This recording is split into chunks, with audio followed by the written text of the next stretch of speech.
Egg ఎప్పుడైనా సరే కొట్టి చూసుకోవాలండి. కొట్టి చూస్తే బిళ్ళ బిళ్ళలాగా ఉంటే మంచిదండి, లేకపోతే ఇలా పాకినట్టు అయితే మంచిది కాదండి, అది పోయినట్టే తీసేయడం బెటర్.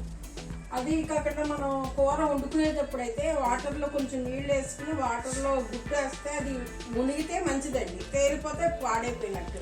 ఈ మధ్యన అన్ని ఎగ్స్ అన్నీ అలాగే పాడైపోతున్నాయండి ఎక్కువ. నేను మాత్రం చూసి ఇలాగే వాటర్లో వేయడం కూడా చూపిస్తాను. పాకినట్టు అయితే పాడైపోయినట్టండి, స్మెల్ వచ్చేస్తుంది, బాగోదు, మంచిది కూడా కాదు.